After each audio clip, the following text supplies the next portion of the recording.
പാപ്പ പറയുന്നു. സമൂഹമെന്ന നിലയിലും തെറ്റുകൾ തിരിച്ചറിയാനുള്ള സമയമാണ് വലിയ നോമ്പ്. ക്രൈസ്തവരെ സംബന്ധിച്ചിടത്തോളം നോമ്പിന് സാമൂഹികമായ അർത്ഥം കൂടിയുണ്ട്. നോമ്പുകാലം വ്യക്തിപരമായ രീതിയിൽ മാത്രമല്ല, ഒരു സമൂഹമെന്ന നിലയിലും തങ്ങളുടെ പാപങ്ങൾ തിരിച്ചറിയാനും അനുരഞ്ജനപ്പെടാനുമുള്ള സമയമാണ്. തങ്ങളുടെ തെറ്റുകൾ തിരിച്ചറിയുന്ന പ്രവാചകസ്വരമുള്ള ഒരു സമൂഹമായാണ് കത്തോലിക്കാ സഭയും നിലനിൽക്കുന്നത്. പാപത്തിന്റെ വ്യക്തിപരമായ സ്വഭാവം നിലനിൽക്കെ തന്നെ സമൂഹമെന്ന നിലയിൽ പാപത്തിന്റെ ഘടനകൾ സാമ്പത്തിക, സാംസ്കാരിക, രാഷ്ട്രീയ മേഖലകളിൽ മാത്രമല്ല, മതത്തിൽ പോലും നിലനിൽക്കുന്നുണ്ട്. തളർന്നിരിക്കുകയോ സ്വന്തം സ്ഥാനങ്ങളിൽ സ്വസ്ഥമായിരിക്കുകയോ അല്ല.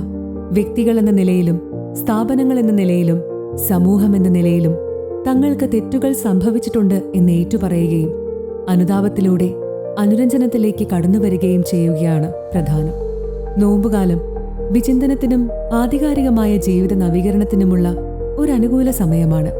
ഇത് നമ്മുടെ ക്രൈസ്തവ സാക്ഷ്യത്തെയും പ്രഘോഷണത്തെയും കൂടുതൽ വിശ്വസനീയമാക്കാനുള്ള അനുരഞ്ജനത്തിന്റെ അവസരമാണ് നൽകുന്നത്.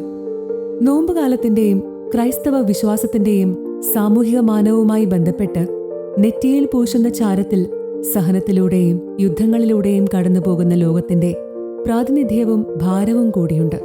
തങ്ങളുടെ പാപങ്ങൾ തിരിച്ചറിഞ്ഞ് അനുരഞ്ജനപ്പെടുന്നത് പുനരുത്ഥാനത്തിന്റെ മുന്നാസ്വാദനവും സാക്ഷ്യവുമാണ്. ചാരത്തിൽ തുടരാനല്ല, അതിൽ നിന്ന് ഉയർന്നെഴുന്നേൽക്കാനും പുനരുദ്ധരിക്കാനുമാണ് നാം വിളിക്കപ്പെട്ടിരിക്കുന്നത്. റോമിലെ വിശുദ്ധ സബീന ബസിലിക്കയിൽ വിഭൂതി ബുധനാഴ്ചയിലെ കർമ്മങ്ങളുടെ ഭാഗമായി നടത്തിയ പ്രഭാഷണത്തിൽ നിന്ന്